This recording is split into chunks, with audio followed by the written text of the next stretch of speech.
अस्सलाम वालेकुम जी, it's me dietitian Sania और उम्मीद करते हैं कि आप सब लोग खैरियत से होंगे।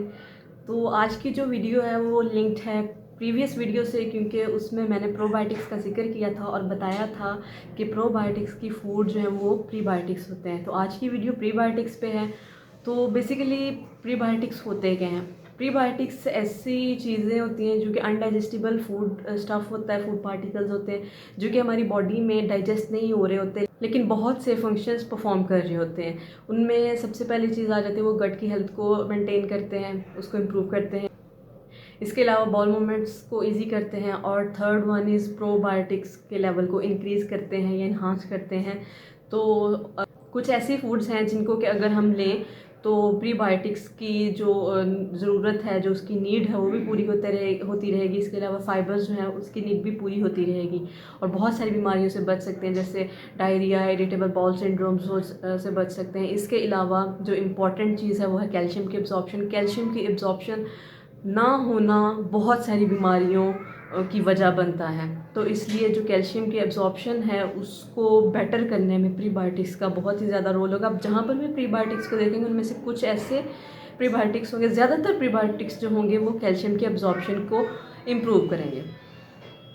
तो सबसे पहली चीज़ जिसको डिस्कस करते हैं वो है अनियन। अनियन एक चीपेस्ट सोर्स है और इसको हम लोग ऑन डेली बेसिस अपनी डाइट का हिस्सा बनाकर प्रीबायोटिक्स की नीड को पूरा कर सकते हैं, क्योंकि इसके अंदर बेसिकली एक कंपोनेंट होता है जिसको इनोलिन कहते हैं और इनोलिन इज़ अ प्रीबायोटिक। तो ये इसके फंक्शंस बेसिकली क्या हैं कि ये जो हेल्दी बैक्टीरिया हैं उनके लेवल को इंक्रीज़ करता है। इसके अलावा जो गट की हेल्थ है उसको मेंटेन करता है। उसके बाद जो दूसरी चीज़ है वो है होल ग्रेन्स। मैं अक्सर अक्सर ये चीज़ कह रही होती हैं कि होल ग्रेन्स लिया करें, होल ग्रेन्स लिया करें, क्योंकि इसमें बहुत ही ज़्यादा फाइबर होता है, रिच इन फाइबर होते हैं। तो होल ग्रेन्स में क्या क्या चीज़ें आ जाती हैं? ओट्स आ जाते हैं, बार्ले आ जाता है, होल व्हीट सीरियल्स आ जाते हैं, ये सारी चीज़ें उसमें आ जाती हैं। एक तो ये करते हैं कि जी ब्लॉटिंग नहीं होने देती। ब्लॉटिंग का इशू बहुत सारे लोगों को रहता है, तो अगर हम अपनी डाइट में होल ग्रेन्स डाल लें, उसमें अपनी डाइट में होल ग्रेन्स का इस्तेमाल जो है वो करना शुरू कर दें तो डेफिनेटली उनको ब्लॉटिंग इशू नहीं रहेगा। इसके अलावा ये डाइजेशन के जो प्रोसीजर्स हैं उनको इजी करते हैं और गट की हेल्थ को मेंटेन करते हैं और कैल्शियम की अब्जॉर्प्शन में हेल्प करते हैं। इसके बाद जो नेक्स्ट चीज़ है वो है पल्सेस। पल्सेस बहुत सारे लोग जो हैं वो पल्सेस नहीं खाते, उन कुछ कह देते हैं कि मैं पसंद नहीं है, लेकिन पल्सेस ज़्यादा नहीं तो कम से कम हफ्ते में एक बार पल्सेस ज़रूर लें, क्योंकि ये एक तो बहुत ही ज़्यादा रिच होते हैं प्रीबायोटिक्स में। ये फाइबर में रिच होते हैं इसलिए ये प्रीबायोटिक्स में भी रिच होते हैं और ये जो बहुत ही ज़्यादा मतलब आपकी इम्यूनिटी को भी बूस्ट करते हैं, आपको एक तो प्रोटीन्स भी दे रहे होते हैं, इसके अलावा ये आपकी गट की हेल्थ को भी मेंटेन कर रहे होते हैं। तो इसलिए पल्सेस लाजमी ऐड अप करें अपनी अपनी डाइट्स में। इसके अलावा जो बहुत ही ज़्यादा इम्पॉर्टेंट फूड है वो है हनी।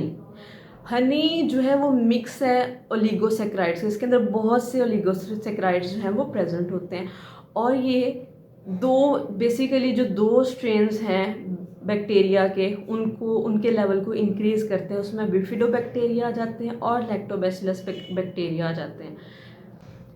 लैक्टोबैसिलस बैक्टीरिया को फ्रेंडली बैक्टीरिया भी कहा जाता है, क्योंकि ये जो भी डाइट हम ले रहे हैं उसको डाइजेस्ट करके उसके जो प्रॉपर न्यूट्रिएंट्स हैं उसको हमारी बॉडी में अब्जॉर्ब कर रहे होते हैं।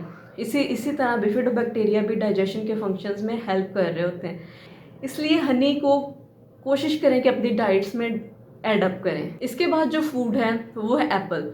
ऐसा कहा जाता है कि an apple a day keeps the doctor away, और बहुत सारे जो लोग हैं वो ये भी कहते हैं कि हमारी बॉडी में जितने भी टाइप की डिजीज़ होना शुरू होती हैं वो स्टमक से रिलेटेड होती हैं। मतलब अगर उनकी हिस्ट्री को देखा जाए सब डिजीज़ को तो कहीं ना कहीं स्टमक से लिंक्ड होती हैं। और स्टमक कब डिस्टर्ब होता है? जब हम अपनी डाइट्स को ख़राब करते हैं, अपनी डाइट्स ठीक नहीं ले रहे होते हैं। तो एप्पल जो है रिच इन पैक्टिन होता है, इसके अंदर पैक्टिन होता है। पैक्टिन क्या है? वो प्रीबायोटिक है, ठीक है।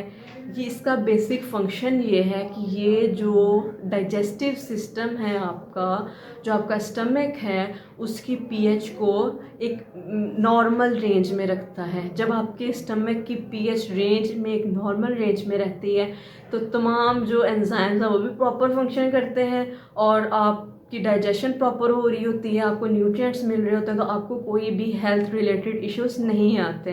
तो इसलिए ज़्यादा नहीं तो दिन में एक बार अपनी डाइट्स में एप्पल को ज़रूर ऐड अप करें। फिर चाहे वो आप सुबह में लें, रात में लें, लेकिन कोशिश करें कि सुबह में लिया करें एप्पल, और लाजमी लिया करें। इसके बाद जो डाइट जो फूड है वो है बनाना।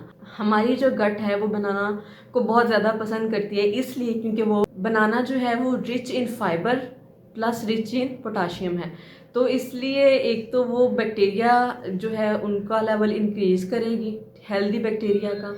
इसके अलावा जो बैड बैक्टीरिया हैं उनकी ग्रोथ को रोकता है। इसके अलावा पोटाशियम है उसमें, तो वो आपके सल्यूट्स का जो बैलेंस है बॉडी में उसको भी एक रेंज में रखता है, नॉर्मल रखता है।